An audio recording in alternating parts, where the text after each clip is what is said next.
Ako po si Miss Winnie at ito ang ating kwento. Magandang araw.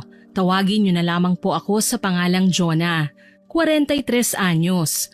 Ang kwentong ibabahagi ko po ay nangyari noong ako'y 24 anyos pa lamang, taong 2006. Kapapasok ko pa lang po nun sa trabaho. Sinuwerte po ako matanggap sa isang BPO company dito lang din sa syudad. Pang-umagang schedule ng trabaho ko.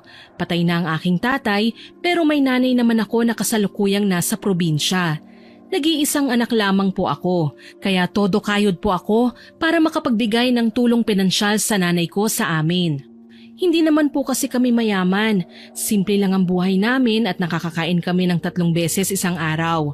Yun nga lang, iba po talaga kapag may inaasahan tayong sweldo para sa mga biglang gastusin. Ayoko namang maulit yung nangyari noon na kung kailan nagkasakit si tatay at kailangan dalhin sa ospital tsaka naman kami said na said at walang madukot sa bulsa. Bali nangungupahan po ako dito kina Aling Tinay. Mura lang ang buwanang bayad at hindi naman po mabigat sa bulsa.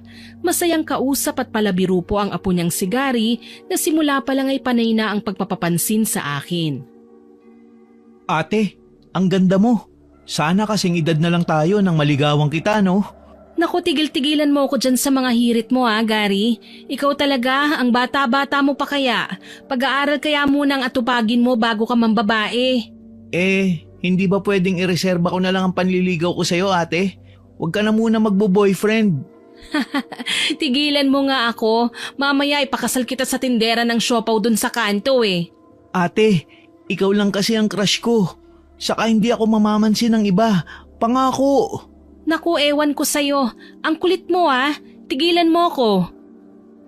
Tatawa-tawa lang na nag-peace sign sa akin si Gary. Sa ilang buwan ko ng pananatili dito sa bahay nila ay nakasanayan ko na ang mga hirit niya.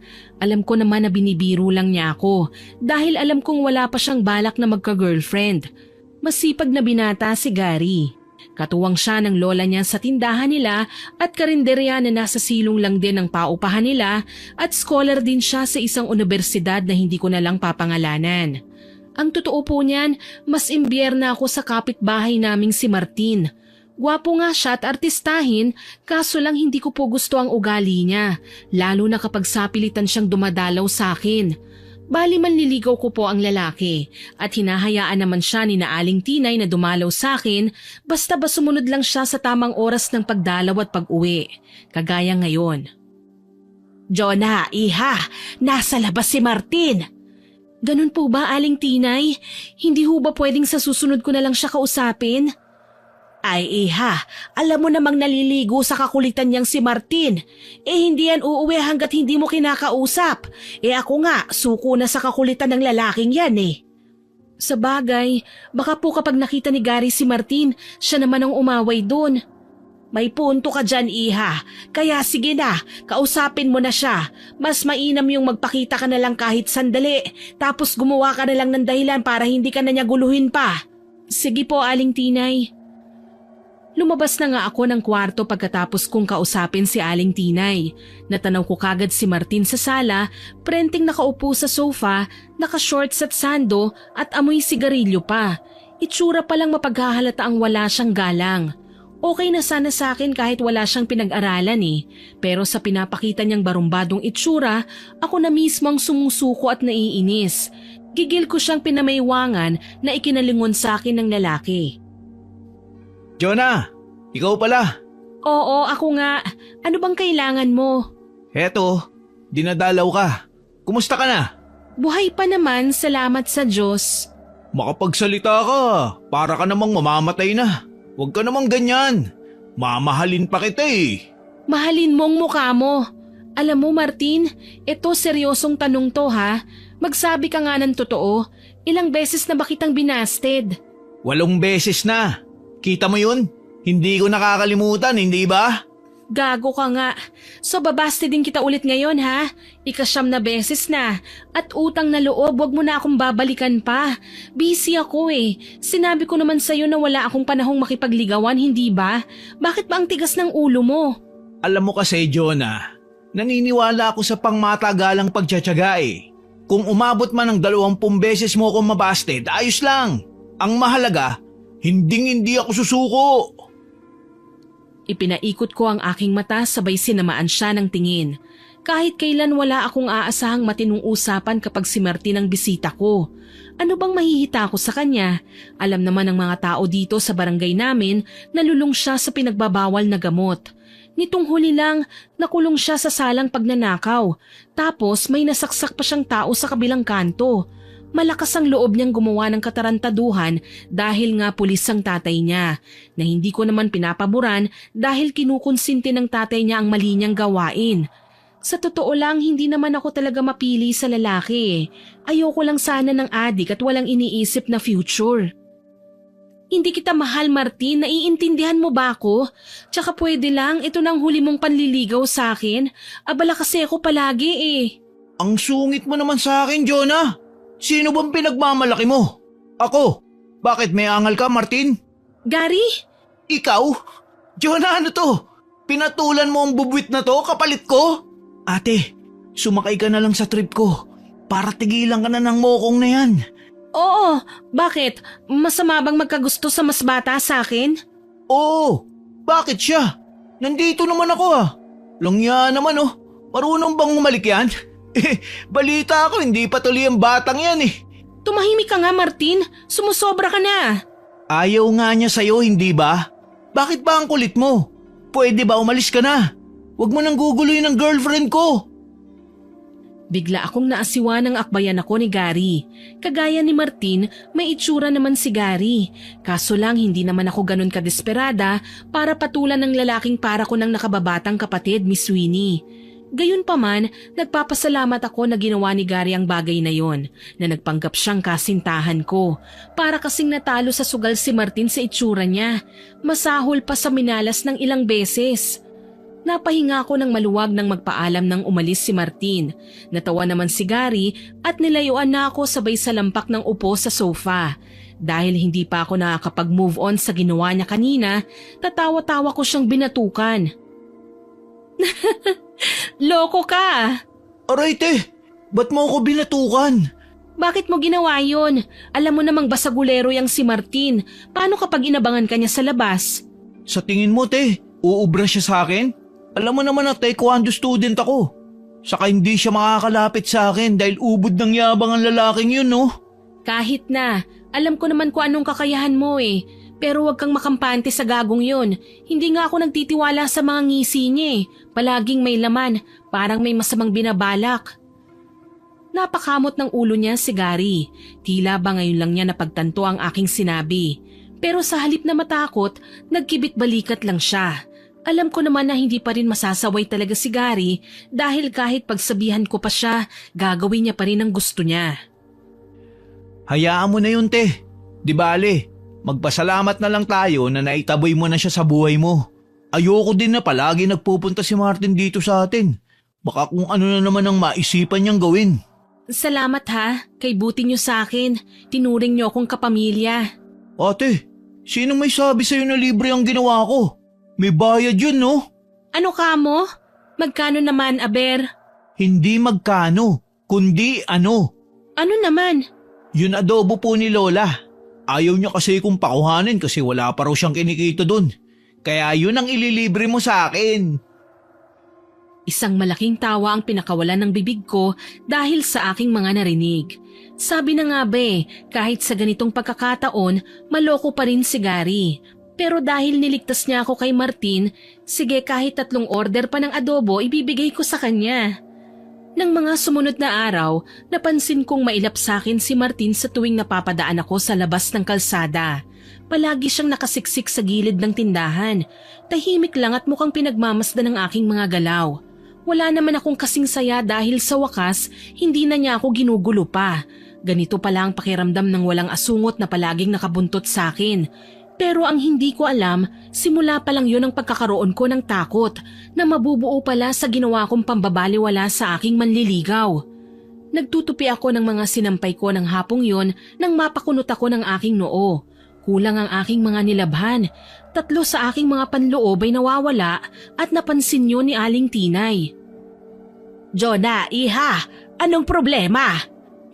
Aling Tinay, nawawala po kasi ang mga panloob ko eh. Ano? Baka napasok tayo ng magnanakaw.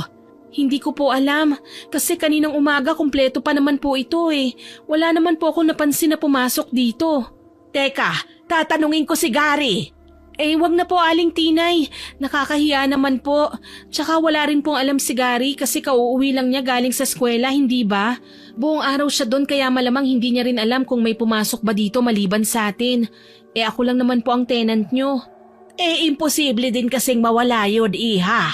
Alangan namang ako ang gumamit, hindi ba? Diyos ko, hindi ko naman tipo ang klase ng tela ng mga panloob mo. Aba, tignan mo nga itong mga natira. Parang halos wala nang matatakpan. Grabe naman ho kayo, Aling Tinay, oh. Lace panty po ang tawag dyan. Hayaan nyo na po yun. Baka lang din makita ko po sa loob mamaya. Mabuti pa nga, iha. O siya, kailangan ko pang asikasuhin ng karinderya, ha? Maiwan na muna kita rito. Wika ni Aling Tinay. Tuloy na iwan akong hinahanap pa rin ang mga panloob ko sa bakuran kung saan nakahilerang mga sinampay ko. Ang hirap lang kasi, walang makapagsabi sa akin kung nasa ng mga yon dahil nasa parting likod ng bahay na ako, kung saan walang gaanong napapadaan doon at walang nakakapansin kung may nagbabalak man na magnakaw sa parting yon. Sa kalilibot ko sa bakuran, napakunot ang noo ko nang makitang isang mahabang kawayan na parang sadyang ginamit panguha sa mga bunga ng mangga. May konting punit ng tela doon na hindi ko pinansin at basta na lang akong pumasok sa loob. Pilit na iwinaksi sa isipan ang tungkol sa mga nawawala kong gamit. Kinaumagahan, nag-aalmusal ako sa karinderya ni Aling Tinay nang lumapit sa aking kinaroroonan si Martin. Nakangising aso ang lalaki habang pinagmamasdan ng pagsubo ko kaya naman naiirita akong hinarap siya. Ano na naman ba ang problema mo? Ang bango mo naman, Jonah. Pwede ba ako sumabay ng pagkain sa'yo? Hindi, ayoko. Umalis ka na nga sa harapan ko. Nakahit-hit ka na naman yata eh. Sagutin mo na kasi ko nang hindi na kita kulitin pa. Gusto talaga kitang maging girlfriend eh.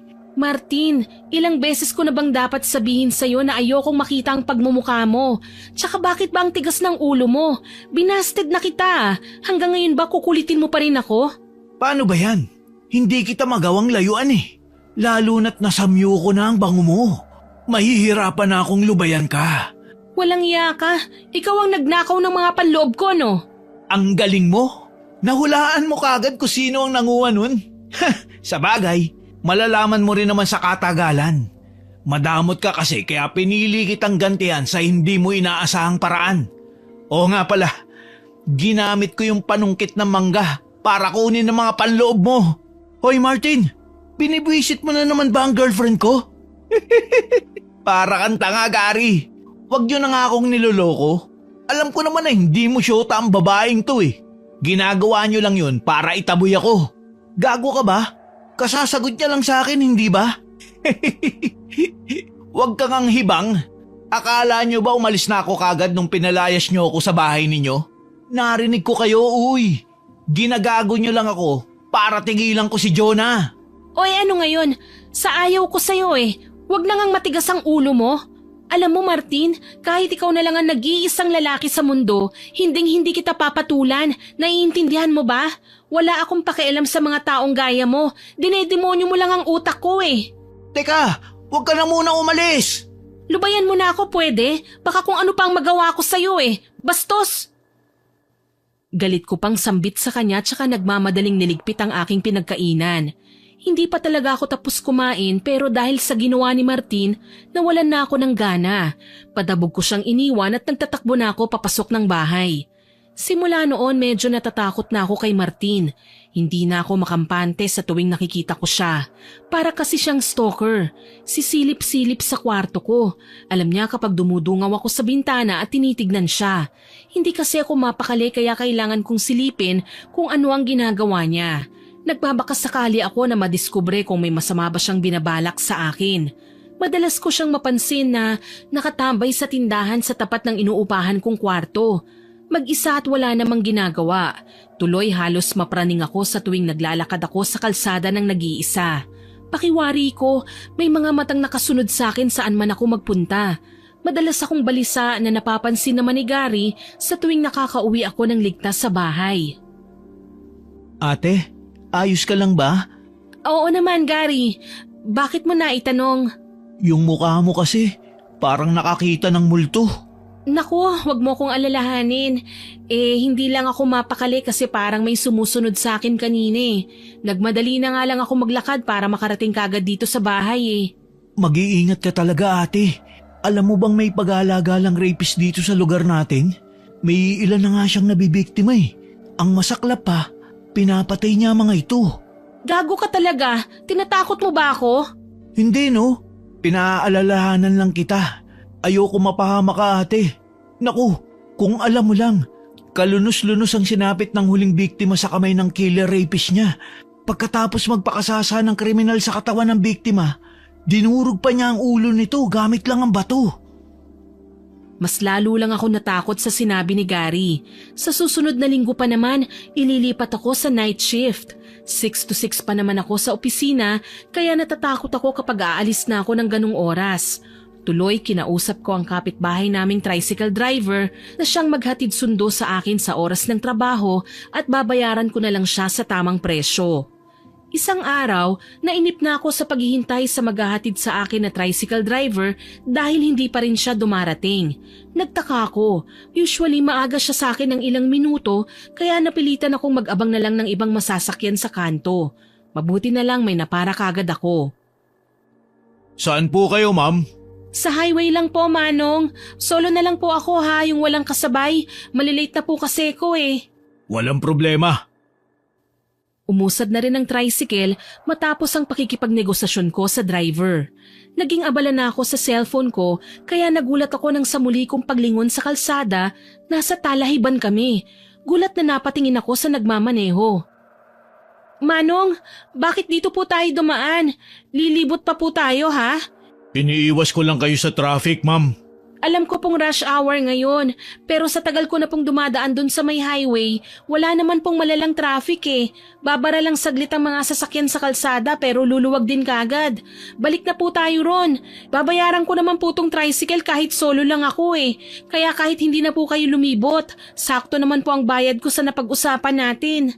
Wag na, hindi na rin naman kita iuwi sa inuupahan mong bahay eh. Ha? Martin? Jonah, na-miss mo ba ako? Gulat na napabaling ako ng tingin sa driver nang marinig ko ang pamilyar niyang boses. Nanlamig ako at nanginig sa takot. Si Martin. Nang makilala ko ang lalaki, wala sa wisyong denial ko ang numero ni Gary na kaagad namang sinagot ng binata sa kabilang linya. Hindi ko kinausap si Gary, bagkus pinarinig ko sa kanya ang usapan namin ni Martin sa pagbabakasakaling tatawag ang binatilyo ng pulis at matulungan niya ako sa kinasasadlakan ko ngayon. Hello ate, napatawag ka. May nakalimutan ka ba sa bahay? Pauwi pa lang kasi ako eh. Hello? Ate, nariyan ka ba? Hayop ka talaga, Martin! Saan mo ba ako dadalhin? Huwag ka nang umangal, Jonah. Dadalhin kita saglit sa langit. Pagkatapos naman ito, ikaw na mismo maghahabol sa akin eh. Napakahayop mo talaga no? Nagawa mo pang magnakaw ng tricycle? Sinong kawawang driver na naman ang biniktima mo? Kasalanan mo to eh. Masyado kang maarte. Ikaw na nga nililigawan. Ayaw mo pa. Ano bang pakialam mo kung ayaw ko? Hindi naman talaga kita gusto eh. Tsaka ano, dito mo sa talahiban gagawin ng masama mong binabalak? Hayop ka? Pagkasabi ko noon ay naramdaman ko ng pinatay ni Gary ang cellphone.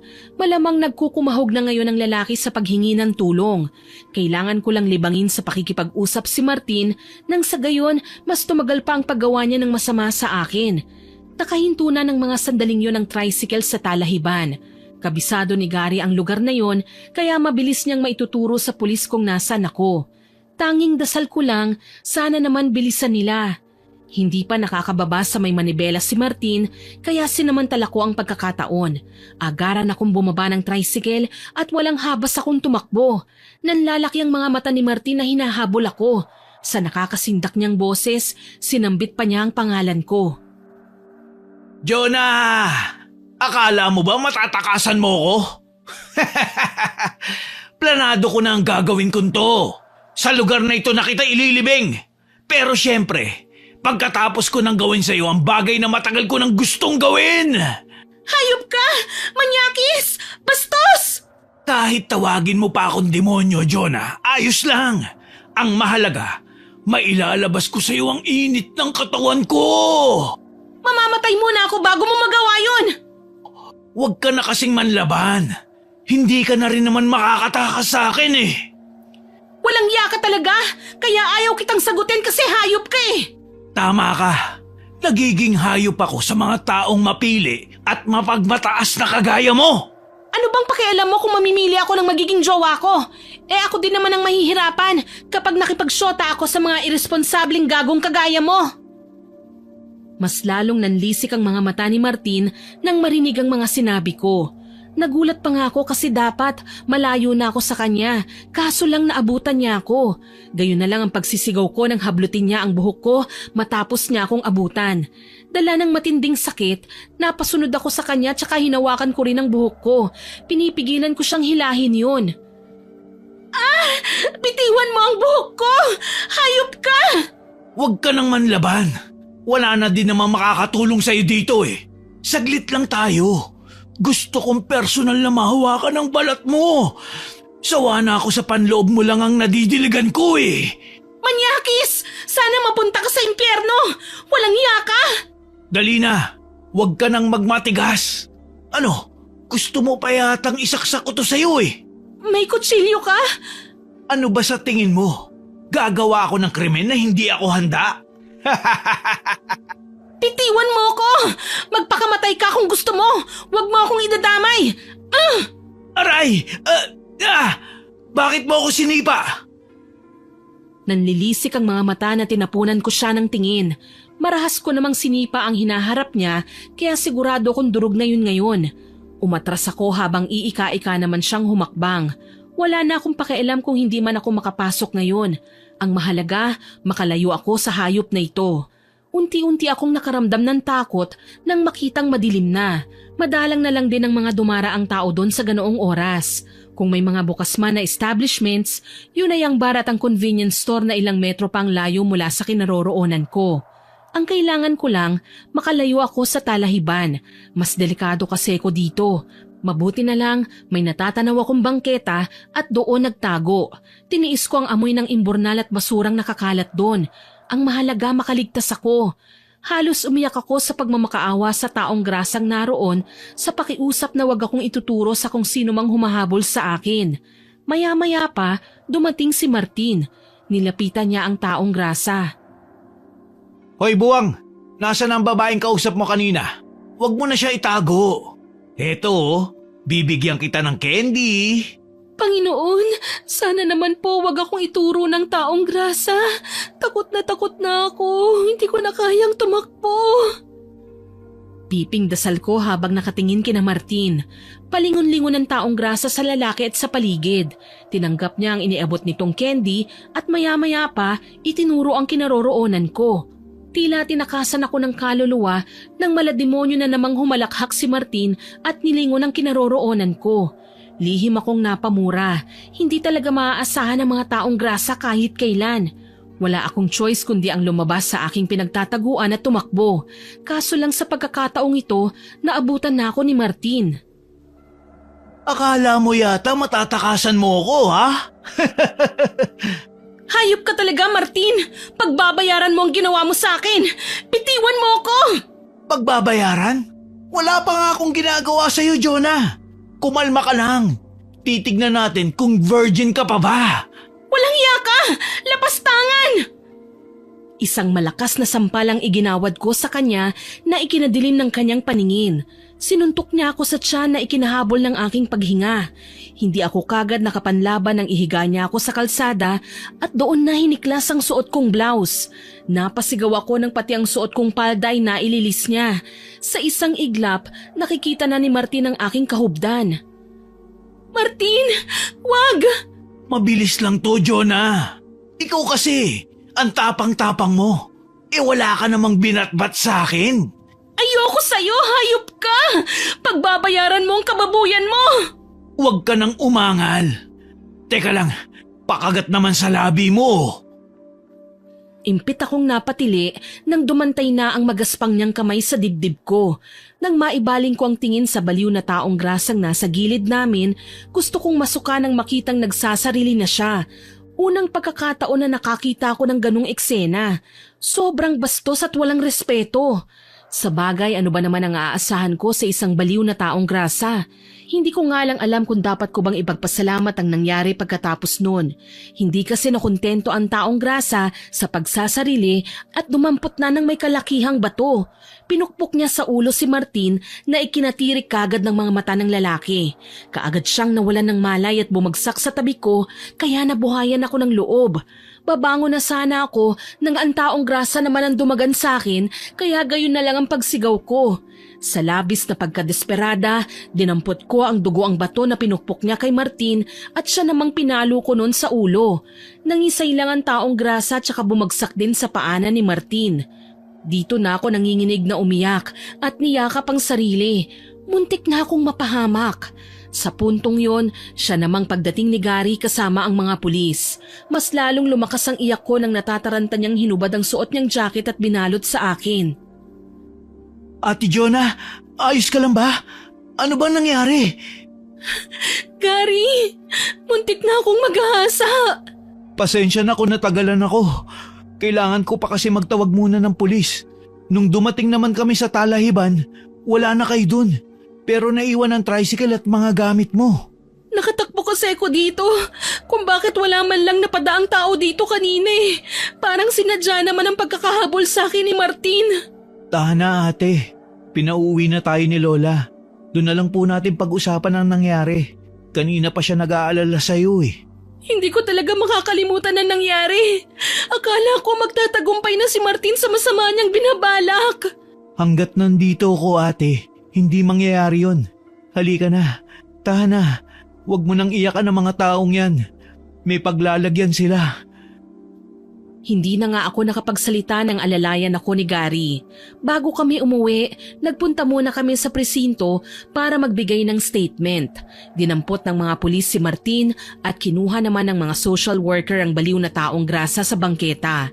Napag-alaman kong ninakaw lang ni Martin ang ginamit niyang tricycle na sakto namang naroon din ang may-ari para ireklamo ang pagkakawala ng kanyang sasakyan.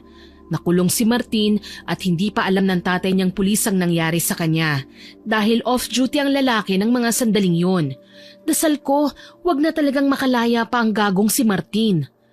Nakaabang na sa amin si Aling Tinay pag-uwi. Bakas ng pag-aalala ang kanyang muka. Pagkalapit sa ginang, naunang nagpaalam si Gary nang marinig ang kanyang cellphone. Sinambit niya lang sa amin na tumatawag ang kanyang classmate at kailangan niyang sagutin dahil baka importante. Tumango naman kaming dalawa ni Aling Tinay. Jonah, iha, anong nangyari? Kumusta ka?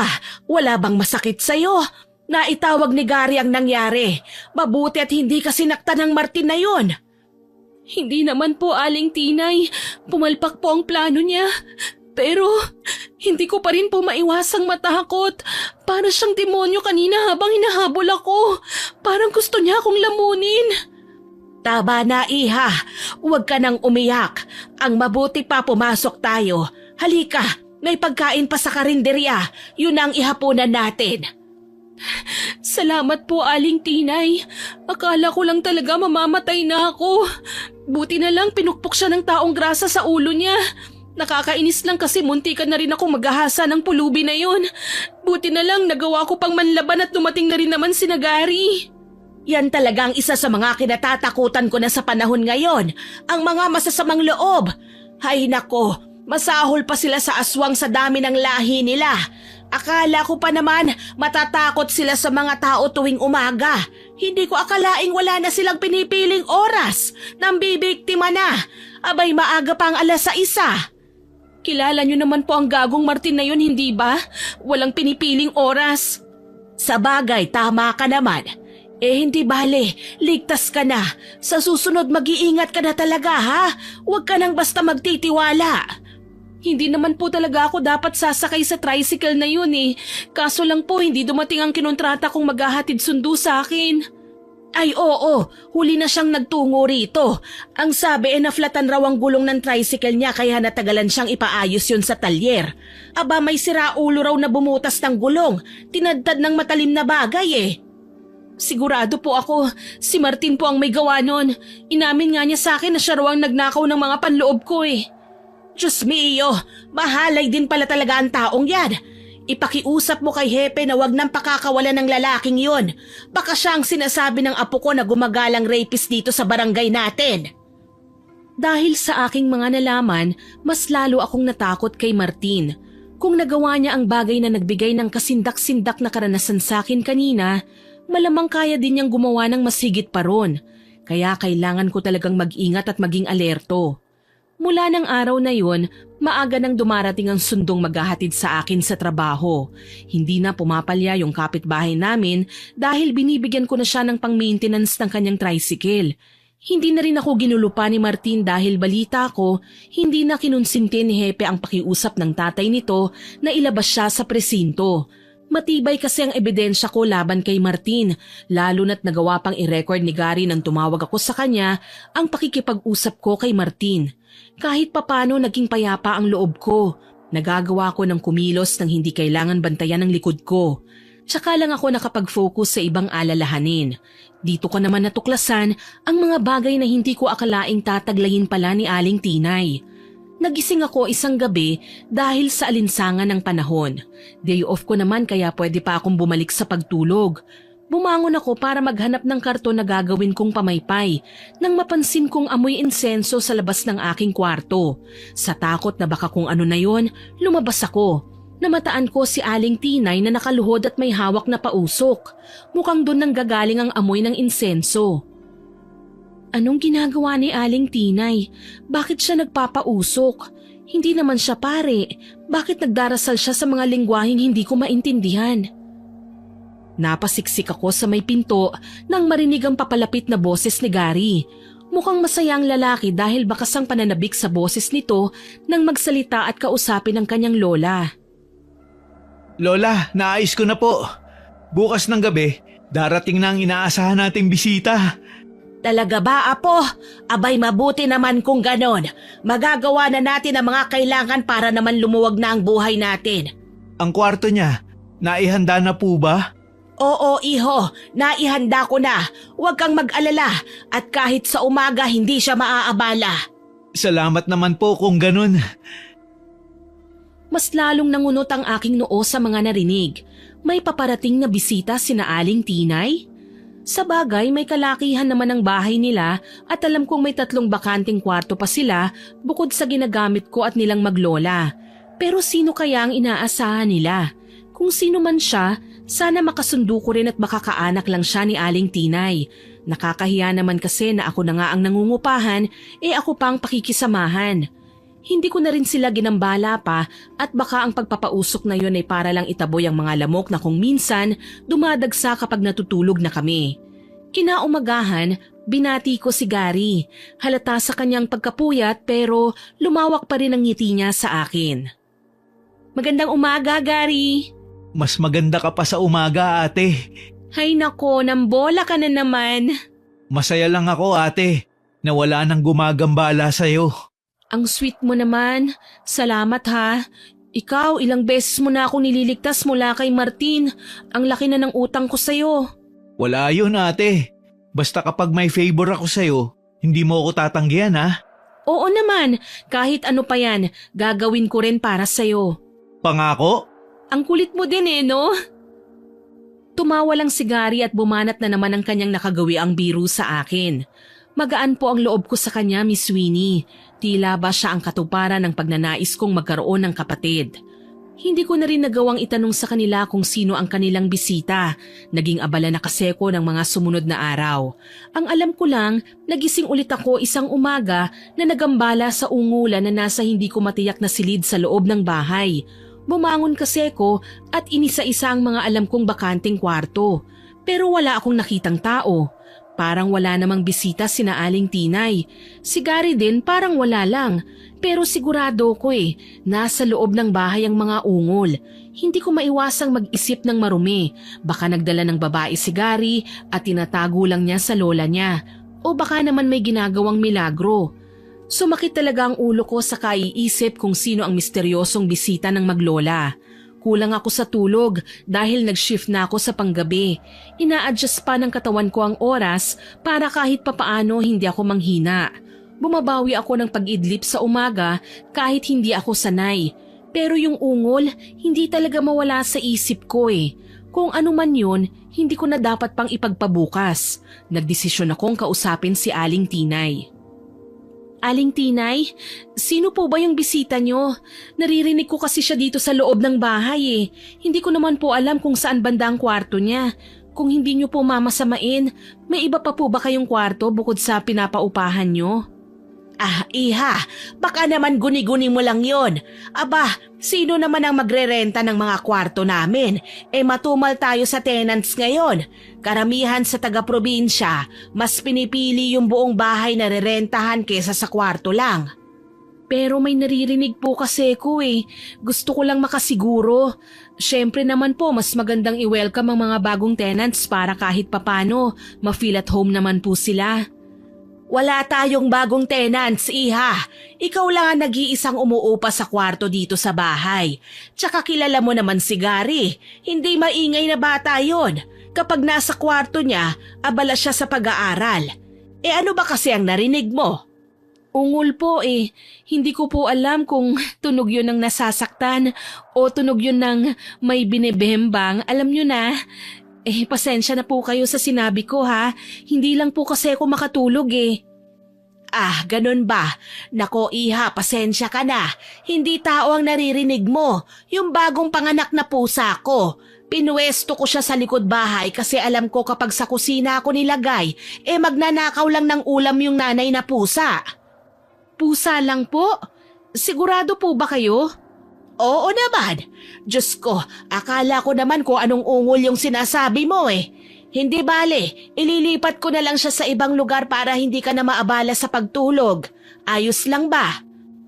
Sige po, kayo na po ang bahala. Pasensya na rin po kayo kung kailangan kong sabihin sa inyo yung reklamo ko ha. Nako iha, wag mong alalahanin yun. Natutuwa nga ako na sinabi mo Nang sa gayon magawan ko ng paraan para maging komportable ka habang nananatili sa amin. Nginitian ko si Aling Tinay at nagpasalamat. Maya-maya pa, nagpasya na akong umakyat muli sa taas at nagpahinga. Nakahiga ako sa kama pero hindi ako makatulog. Inisip ko ang mga pinag-usapan namin ni Aling Tinay. Hindi ako naniniwala na pusa ang dahilan ng ingay na yon.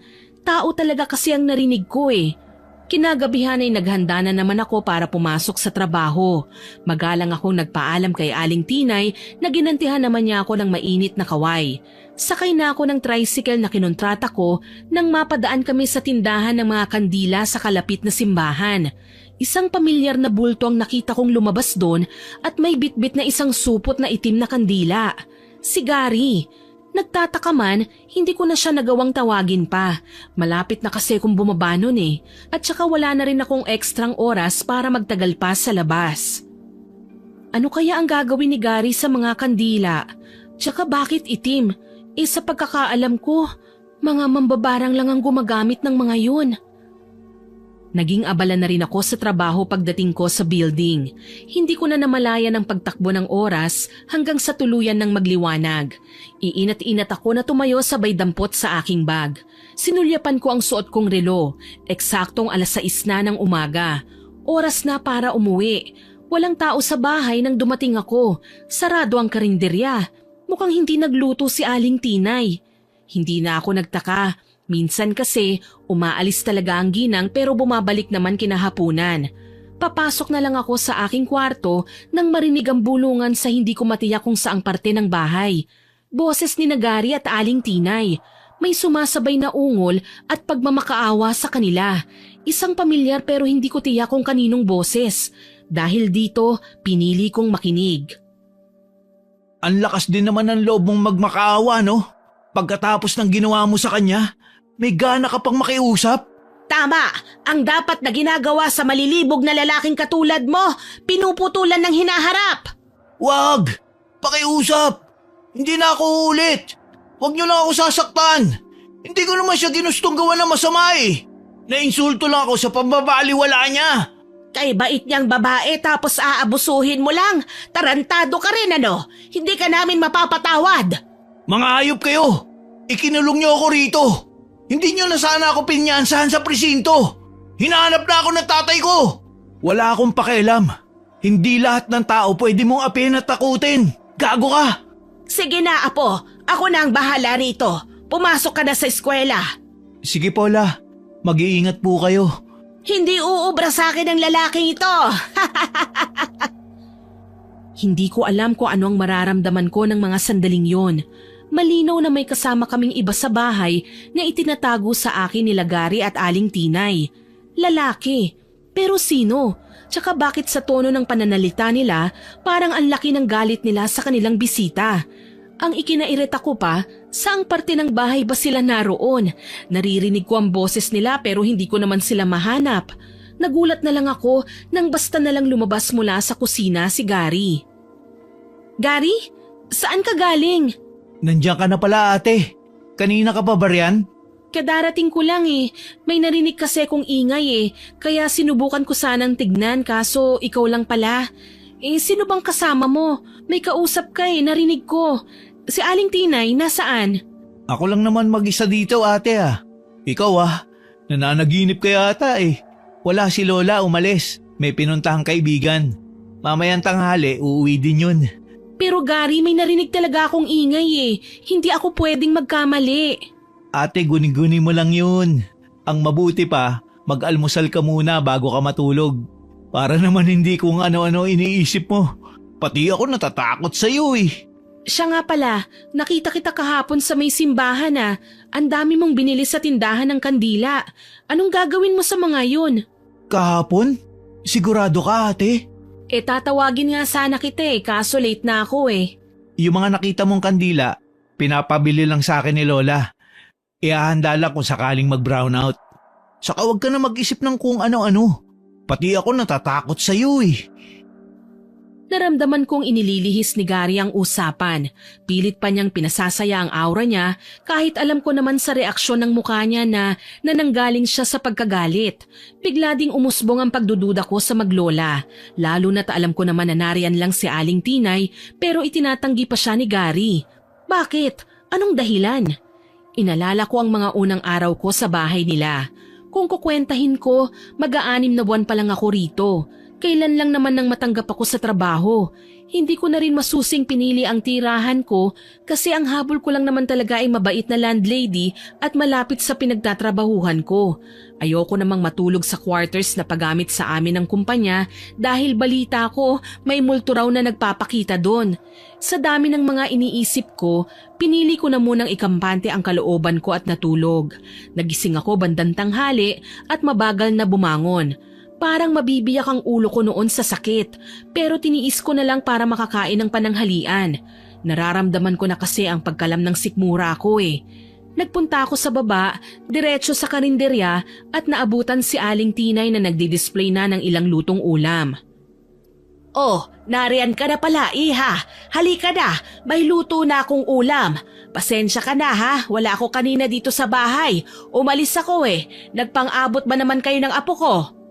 Opo, Aling Tinay. Sa katunayan, si Gary po ang nagsabi sa akin na wala nga kayo dito sa bahay. Mabuti naman kung ganon. Saan po pala kayo nagpunta? May dinalaw lang akong kaibigan. Alam mo na, kapag matanda na, madalas nang maburyong sa bahay. Sa bagay, tama lang naman po na mamasyal din kayo paminsan-minsan. Sige na, kain na.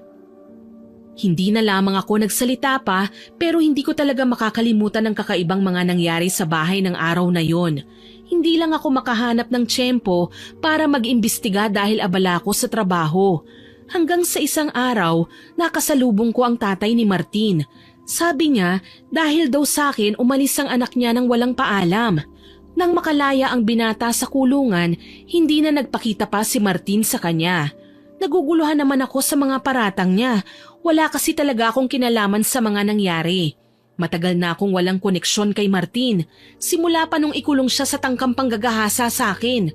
Ni hindi ko nga alam na nakalaya na palang hayop na yun eh. Dahil doon, napilitan akong magpunta sa presinto at kinausap ang hepe.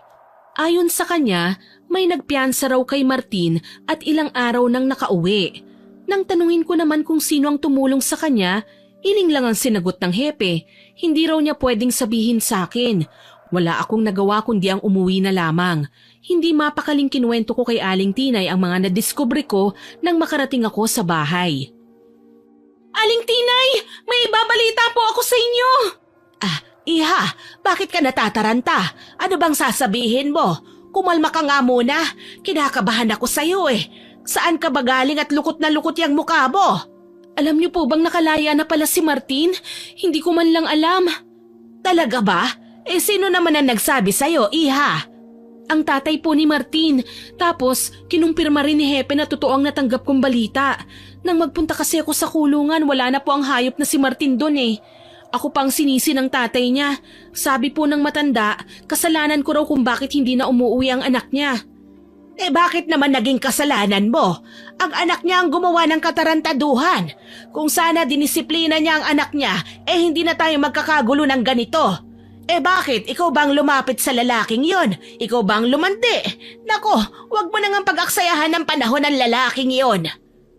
Wala po kasi akong maisagot sa kanya, Aling Tinay eh.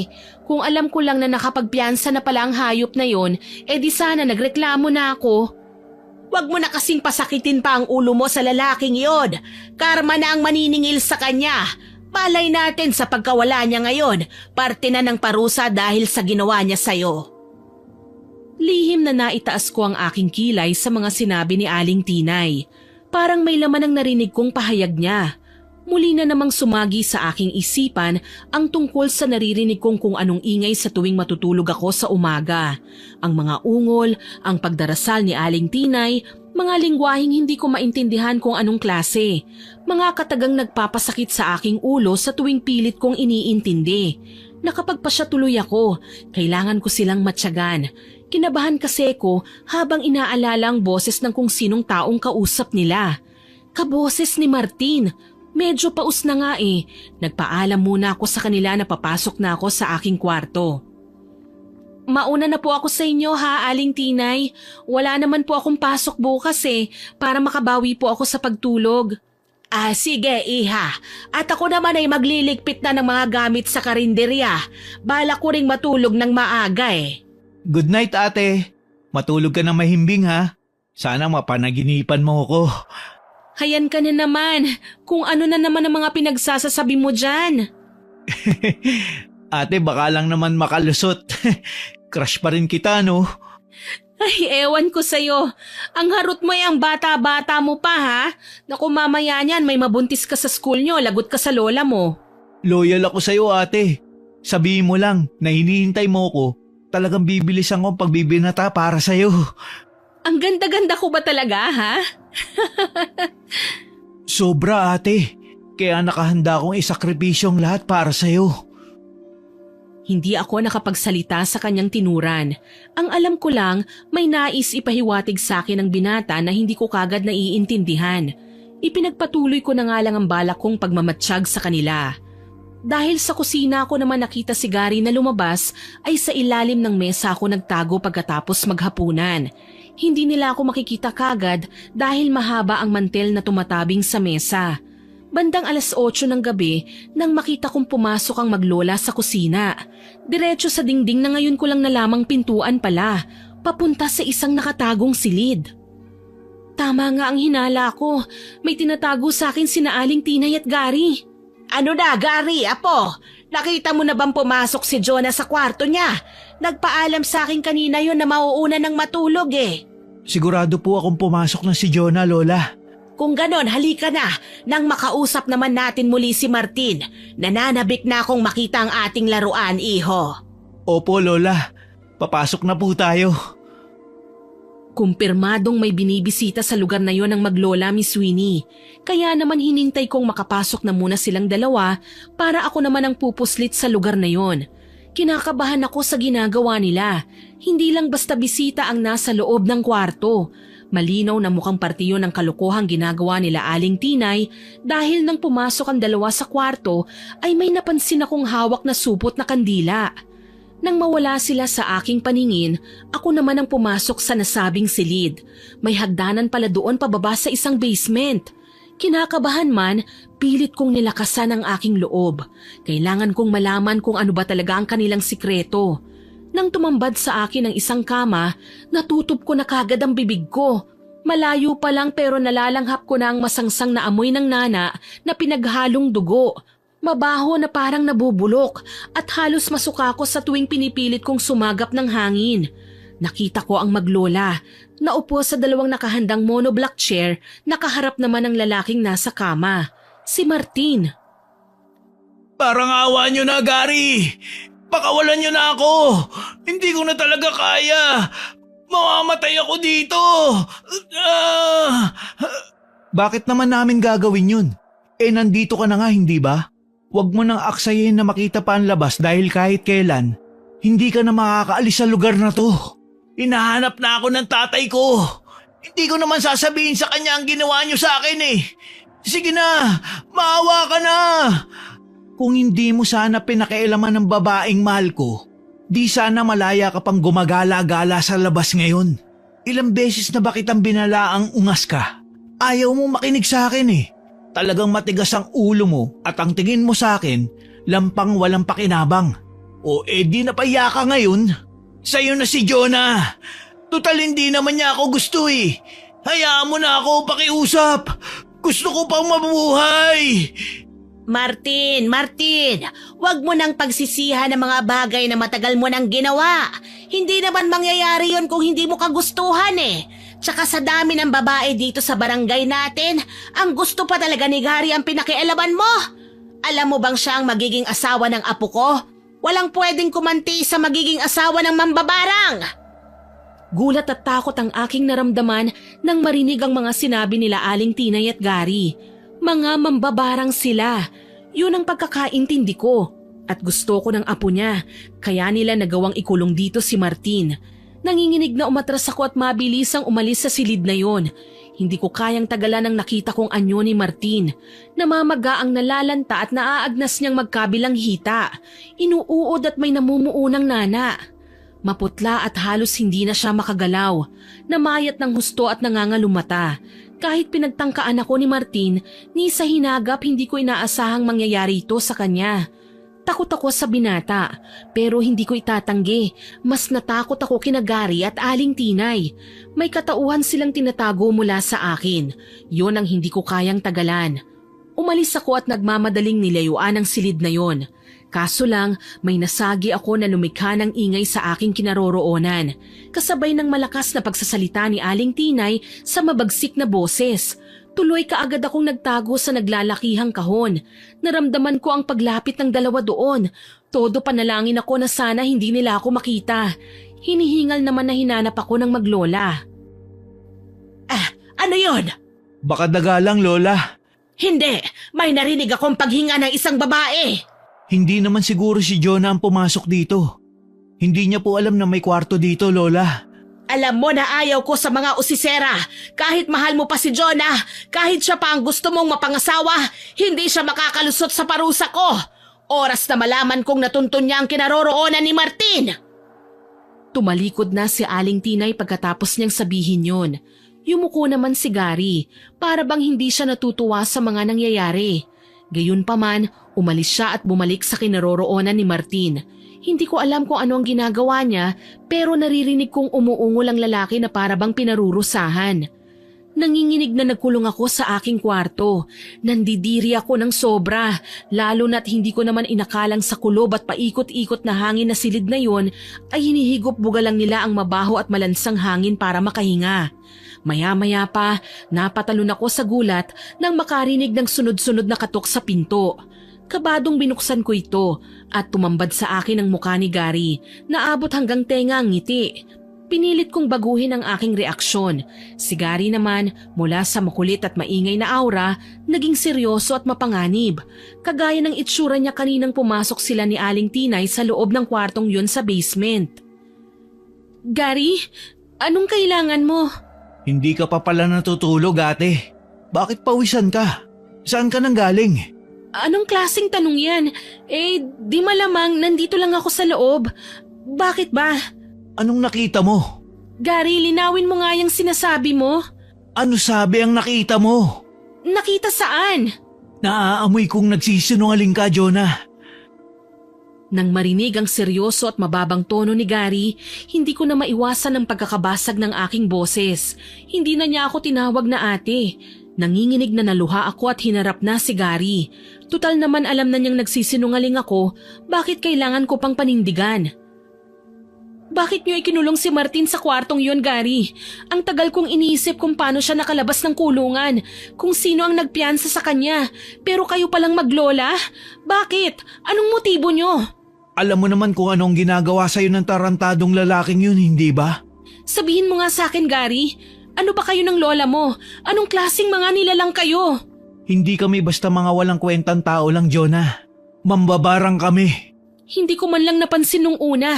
Wala man lang ako nahahalata sa inyo. Bakit niyo nagawa sa akin to? Simula nang dumating ka sa bahay namin, ginusto na kita, Jonah. Ilang beses ako nagparinig sa'yo pero hindi mo ako sineryoso. Ginawa mo lang akong katatawanan. Katatawanan? Alam mong kapatid lang ang tingin ko sa'yo. Nanlisik ang mga mata ni Gary nang marinig ang sinabi ko sa kanya. Alam kong hindi niya nagustuhan ang pinakawalan kong kataga. Napaatras ako nang humakbang siya paglapit sa akin. Mabalasik ang kanyang muka. Nagbabanta ng panganib oras na makalapit siya sa akin. Napaiyak na lang ako nang hilahin niya ang braso ko tsaka ako kinaladkad pabalik sa kwartong nilabasan ko kanina. Gary, pakiusap, bitiwan mo ko! Hindi. Malaki ang kasalanan mo. Natuklasan mo ang mga bagay na pinakatatago namin. Anong gagawin mo sa akin? Sayang, Jonah. Gusto pa naman sana kitang maging asawa. Pero dahil sa pagiging usisera mo, igagaya na lang kita kay Martin. Ipapabarang kita kay Lola. Wag! Maawa ka! Kahit ano pa ang natuklasan ko tungkol sa inyo, hindi ko ipagsasabi! Sinungaling. Huwag ka nang manlaban pa. Papatayin ka na namin! Nagsisisigaw ako nang sapilitan niya akong igapos sa paanan ni Martin. Mangiyak-ngiyak naman ang lalaki nang makita niya ako. Hindi siya makapaniwala na pati ako ay malalagay sa ganoong sitwasyon. Iniwan kami ni Gary habang si Aling Tinay naman dismayadong iiling-iling na sumunod sa kanyang apo. Akala ko, kasabwat ka nila na ikaw ang nagpakulong sa akin sa kwartong ito. Mukha ba akong kriminal, Martin? Nagtaka rin ako sa biglaan mong pagkawala sa kulungan. Nalaman ko na lang mula sa tatay mo na may nagpiyansa daw sa'yo. Hindi ko naman alam kung sino. Tapos sumabay pa ang maglola na parang may ginagawang kakaiba tuwing gabi. At naririnig ko ang pag-uusap nila kasabay ng pag-ungol mo. Sinubukan ko silang sundan, kaya nadiskubre ko ang tungkol sa'yo. Sabi nila, tutulungan daw nila ako makalabas ng kulungan basta titigilan na kita. Kaso lang, niloko nila ako. Hindi na ako nakauwi sa bahay nang pakainin nila ako sa karinderya. Huli na lang mapagtanto ko na may halo pala yung pampatulog. Nang magising ako, nandito na ako sa kwartong to. Grabe ang ginawa nila sa'yo. Kalunos-lunos. Mas matindi pa sila sa'yo. Kaya nga galit na galit ako sa'yo eh. Ikaw ang dahilan kung bakit ako nakulong dito. Gago ka pala eh. Ikaw tong bastos na lalaking muntik na akong gahasain. Sa akala mo ba pinatawad na kita sa ginawa mo? Ginawa ko lang yun dahil naaartihan ako sa'yo. Akala mo maganda ka. Ikaw na nga nililigawan. May gana ka pang mambasted. Tarantado ka eh. Ayoko nga sa'yo eh. Nagmamatigas ka pa. Tapos ngayon ako pang sisisihin mo? Kung feeling maganda ako, dapat sana pinaasa na kita. Napayuko ako nang makitang nahihirapan ang kanyang paggalaw. Hindi ko maiwasang ngumiwi nang makitang kanyang kalunos-lunos na kalagayan. Hindi ako pwedeng magtagal dito. Isa pa, walang karapatan ng maglola na iganti ako kay Martin. Sa akin may kasalanan ng lalaking ito. Kaya ako ang dapat na magdesisyon ng parusang ibibigay ko sa kanya. Sa sitwasyon niya ngayon, dapat lang sa kanya ay mabulok. Hindi ba masakit yung paa mo? Ang yabang mo pa rin kasi kahit hindi ka na nga makatayo. Masakit, sobra. Kaya nga itong tatandaan mo, Jonah. Oras na makawala ako dito, uunahin kita. At isusunod ko ang hayop na Gary at Aling Tinay na yon. Inis akong pumiksi at tinalikuran si Martin. Wala talagang respeto ang lalaking ito kahit kailan. Ginawa ko ang lahat para matanggal ang pagkakatali sa akin ni Gary. Mabuti na lang, lumuwag ng paunti-unti ang tali hanggang sa tuluyan na nga itong matanggal. Teka, paano naman ako, Jonah? Tulungan mo ako dito. Alalayan mo ako. Ano ka, siniswerte? Ha, hindi pa ako nababaliw para tulungan ka, no? Hahayaan kitang mabulok dito. Total deserve mo yan. Magdusa ka dahil binastos mo ko. Walang iya ka. Talagang makakatikim ka sa akin kapag nakawala ako rito. Sorry ka na lang, Martin. Ang mga taong kagaya mo dapat nga sinusunog na sa impyerno. Gigil kong wika sa kanya tsaka siya iniwan. Dahil nga ayaw kong mabuking niya ang ginawa ko, kumuha ko ng kapirasong tela mula sa mga nakatambay na gamit at ibinusal sa bibig niya. Kahit papaano kampante akong kikilos nang hindi nila naririnig dahil hindi na makakagawa pa ng ingay si Martin. Nagmamadali akong umakyat sa hagdan, palabas ng kwarto. Wala sa kusina ang maglola, kaya naghanap ako ng pamalo na pwede kong gamitin laban sa kanila. Oo, at ginapos nila ako sa basement, pero hindi naman ako kriminal para gantihan sila sa madugong paraan. Naulinigan ko ang boses nila sa sala na tila nagdarasal at umuusal na naman ng mga banyagang lengguwahe. Lola, patawarin na po natin si Jonah. Alam ko naman na hindi siya masamang tao eh. Huwag na natin siyang igaya kay Martin. Pakiusap. Iho, naaawa din naman ako sa kanya eh. Pero ang inaalala ko, ang magiging resulta kapag ipinagsabi niya sa ibang lihim natin. Matagal na tayong naninirahan dito. Simula nang umalis tayo sa bayan na talagang pinagmulan natin. Ayoko naman na kapag nalaman ng mga tao ang tungkol sa kakayahan natin, muli na naman tayong mapaalis. O ang mas masaklap pa, baka magawa pa nila tayong saktan. Alam ko naman po yun. Ginawa lang kasi natin to dahil galit ako sa ginawa ni Martin sa kanya. Dahil sa aking mga narinig, nakakita ako ng katiting na pag-asa. Hindi naman pala talaga masasama sina Aling Tinay at Gary. Dahil kung masahol pa man sila sa hayop, di sana ay matagal na nilang pinatay si Martin. At sana pinatay na rin nila ako nang matuklasan ko ang tungkol sa lihim nila. Pero hindi hindi nila ako pinatay. Kaya naman nagpasya akong lapitan sila na labis nilang ikinagulat. Aling Tinay, pinagkatiwalaan niyo naman po ako eh.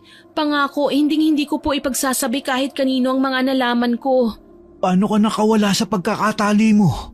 Nagpapasalamat ako sa ginawa niyong pagtatanggol sa akin mula kay Martin.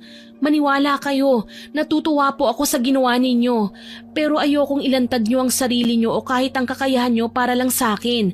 Ayoko pong mapahamak kayo, Aling Tinay. Pamilya na ang turing ko sa inyo. Ikaw, Gary, alam kong nagtapat ka sa akin, pero kapatid lang talaga ang turing ko sa'yo eh. Tsaka hindi ko pa talaga pinangarap na magka-boyfriend. Marami pa akong obligasyon kay nanay na kailangan kong harapin. Umiyak ako pagkatapos kong sabihin ang lahat ng yon. Ito na lang kasi ang magagawa ko para ipaintindi sa kanila na wala sa pakikipagrelasyon ang gusto ko sa buhay. Kailangan ko pang tulungan ng nanay ko. Kailangan ko pang iangat man lang kahit konti ang estado ng pamilya ko. Ito ang dahilan kung bakit kailangan kong iwan ang probinsya para makipagsapalaran sa syudad. Sa mga sinabi kong yon, tila namulat sa katotohanan sina Aling Tinay. Lumambot ang ekspresyon ng kanilang mga muka at nabalot ng awa. Naging si Gary na numbalik sa nakasanayan ko ng reaksyon niya at nahihiyang yumuko. Jonah, ate, pasensya na sa mga nagawa at nasabi ko ah. Hindi ko namang ginusto na gawin ang mga bagay na yun sa'yo eh. Nabulag lang ako na matinding galit at pagsiselos. Ako rin, Iha. Gusto kong humingi ng pasensya sa nagawa ko sa'yo. Mahirap mang ipaliwanag, pero ganito kaming mga mambabarang. Kapag gumagamit ng kapangyarihang itim, nawawala kami sa sarili. Hindi ko na maisip na mali na pala ang naging dating namin sa'yo. Hindi niyo naman po kailangan humingi sa akin ng pasensya, Aling Tinay. Ginawa niyo po ang pwede niyong gawin para ipagtanggol ang mga mahal niyo sa mga kaaway. At doon po ako humahanga. Pero sana, huwag niyong hayaan lamunin kayo ng galit. Paano si Martin? Galit pa rin ako sa kanya, pero ayokong mamatay ang taong yon sa loob ng bahay niyo. Pwede kayong makulong, pagdudahan, o di kaya ay pagtulungan kayo ng mga kababayan natin. Oo, at nasabi kong sana mabulok siya sa kwarto na yon, pero ayokong kayo ang managot sa katarantaduhan niya. Pero ang mga kagaya niya, hindi na dapat nabubuhay pa. May tsansa pa kasing bumalik siya sa dati niyang masamang gawain. Kapag pinauwi natin siya, siguradong isusumbong niya tayo sa tatay niya. At baka nga sugurin pa tayo dito sa bahay. May solusyon pa, Apo. Gagamitan natin siya ng orasyon ng pagkalimot. Tama. Bakit ba ngayon ko lang naisip yun? Napagkasunduan nila Aling Tinay at Gary na gamitan nga ng pagkalimot si Martin para mawala sa isip niya ang pagpunta sa bahay nila Aling Tinay at ang pagkakakulong niya sa loob ng basement. Pati na ang pambabarang sa kanya ay makakalimutan na ng binata. Nakiusap na lang ako na wag nang alisin ang karamdamang dumapo sa katawan ni Martin at hayaan siyang magkasakit hanggang sa magagawa pa niyang magtiis. Matagumpay nilang naisagawa ang nasabing orasyon. Pagkatapos pinagtulungan naming tatlo na ilabas ang walang malay na lalaki sa bahay at dinala sa medyo malayo. Mas mabuti na kung sa ibang lugar siya matatagpuan ng tatay niya para maisip nitong hindi lang kami ang may galit sa kanya. Sa tingin mo ba, matatagpuan siya kagad ng mga tao? Oo, tumawag ako sa police station at nagpanggap na isang concerned citizen.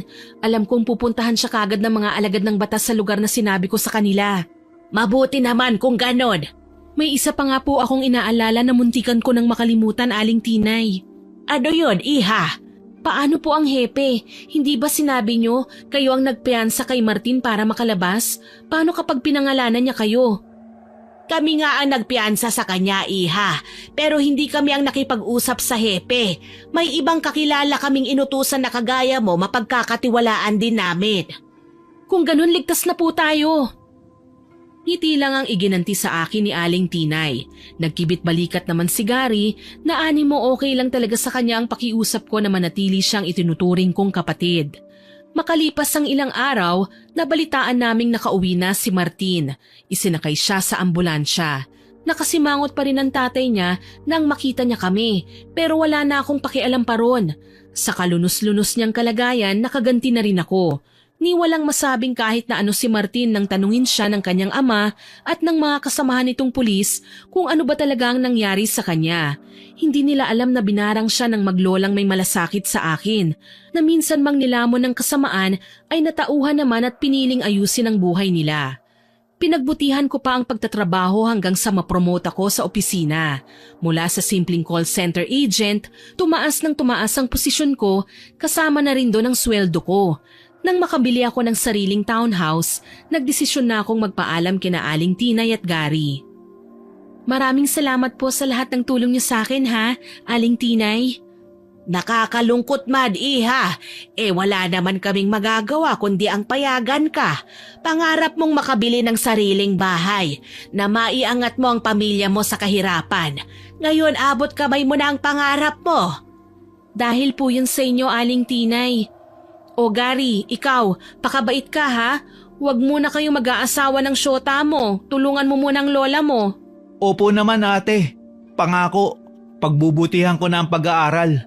Pasensya na ulit sa mga ipinakita kong ugali sa'yo noon ha. Tinawag pa kitang Jonah dahil sa kagustuhan kong maging nobya ka dati. Wala yon. Ang mga taong may edad na kagaya mo, kailangan pa ng patnubay ng mga magulang. Lahat kasi ng magagandang bagay na darating sa buhay natin, may nakatakdang panahon. Ang sa akin lang, huwag tayong magpadalos-dalos, maging matalino sa pagdedesisyon. Niyakap ko silang dalawa at mainit na kinawayan. Kasama ko na ang nanay ko ng mga sandaling yon. Lilipat na kami para magsimula ng bagong buhay. Sa ngayon, nagtatrabaho pa rin po ako, Miss Winnie, pero may asawa at mga anak na ako. Balita ko kay Gary na kapag-asawa na rin pero hindi pa sila nagkakaanak. Si Aling Tinay naman ay hindi lang restaurant ang napatayo sa tulong ng apo niya. May sarili na rin silang convenience store. Masaya ako para sa inyo, Gary. Nagtagumpay ka. Ngayon successful ka na. Pareho lang naman tayo, ate. Salamat din sa mga payong mo sa akin noon. Napangiti niyang sabi, hindi na nila ginagamit ang barang para manakit ng tao. Tuluyan na nila itong kinalimutan. Samantalang si Martin, 2 linggo lang makalipas nang makita siya ng kanyang ama, ay tuluyan ng sinuko ang kanyang buhay. Hindi niya kinayang sakit na kanyang nararamdaman. Wala din akong naging pagsisisi sa ginawa namin sa kanya. Binastos niya ako at muntikan ng gahasain. Nararapat lang sa kanya ang bagay na yon.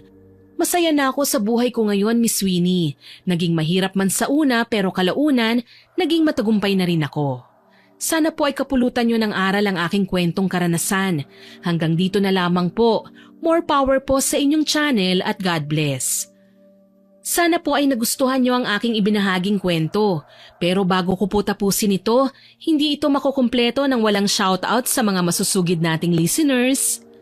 Shoutout po kina Miss Milrose Galvez, Ma'am Noemi Garcia Pabunan, Ma'am Marisa Puhante, kay Raisa Makakena, Ma'am Shagala Mary, kay Ma'am Girlie Satur ng Sealing Department ng Cosmo Malvar at sa mga kasama niyang sina J.R.L. Caldea, Mary Rose Alva na nagagawa pang mag-react at manggigil sa mga stories natin kahit tambak na raw po ang trabaho. Hello po sa inyo dyan. Kay Ma'am Kenny Rose Latumbo na hindi raw po magsasawang makinig sa atin. Kay Rizen Ryle, kay Sir Marco Nanes at kina Ate Auring, Ate Ne, Ate Juliet at Faye, kay Kuya Dennis at Jay ng Amira Boxes Handicraft, happy listening po sa inyo dyan. Kay Josel Joy Lapostre at sa asawa niyang si Arnel Orbita at sa anak nilang si Princess Timothy Lapostre, kay Christine Quintana at sa Balais family from Leyte, kay AJ Abrigo at kay Ma'am Neri, kay Ma'am Honey Austria na new subscriber po natin from Tokyo at kay Meg Ochon Chancheb na new subscriber din po natin. Kay Renalyn Restar, kay Lynn Narido, kay Cecil Cervantes from Panacan, Davao City, kay Ma'am Leonora Mandigma at sa asawa niya from Cabuyao, Laguna, kay JD Bicol na always listening daw po sa atin, kay Newly din Alipda, kay Sir Mike James Tapak, kay Ray Lloyd at kay Ma'am Leia Plaza Vlog na nag-comment po sa last upload natin. Ang sabi po niya, nadadala po ako sa kwento nyo at para na rin daw siyang character sa story natin. Nagagalit na raw ang jowa niya sa sobrang pakikinig. Naku ma'am, isama niyo po ang jowa niyo sa pakikinig para dalawa kayo. Siguradong magugustuhan niya. Salamat po sa suporta niyo. Miss Rebecca De Castro from Taiwan na nag-comment din po sa Isinumpang Dalaga upload na hindi daw po siya masyadong nakakapag-comment dahil lagi daw pong busy ang mga kamay niya sa pagtatrabaho pero laging nakikinig sa atin at libangan niya po ito. Salamat po ma'am. Ganon din po kay Jam na nag-comment din sa Isinumpang Dalaga upload. Sabi po niya ang gagaling daw po ng acting natin at new favorite na niya ang channel natin. Tambay na raw siya dito sa atin. Salamat Jam. Kay Mariel de la Cruz from Negros Occidental, kay Razel Tolentino from Marikina, kay Ma'am Julieta Ortega, kay Miss Richelle Adapon, kay Hondrade Lin from Dubai, kay Precious Joy Mejia, at kay Ma'am Alma Tidoy at sa Renato Tidoy family, kay Cherry Ann Laurito, Ma'am Nea Matias, Ma'am Jenilyn Leonor, kay Ma'am Elme Bufete, kay Sir Leonardo Agbayani Jr., at sa mga regular listeners natin na sina Sir Ramil Fariolin, kay Ma'am Celia Tolentino, kay Hana Maylin Sesgundo, kay Elgin TV Vlog, kay Ma'am Rowena at Rosmel Ausa, kay Ma'am Normski25, kay Ma'am Chris Alcantara, sa mga mananahi ng Baller Sportswear at kay Kimberly Caballero from Almansa 2, kay Ma'am Angelina Ignacio from California at kay Ma'am Honey Lore. Salamat po sa inyong lahat na nag-comment at nakinig. Nakakataba po ng puso ang mga comments nyo at papuri. Sana po ay abangan po ninyo ulit ang mga susunod ko pang upload. Muli, ako po si Miss Winnie na nagpapasalamat sa inyong pakikinig.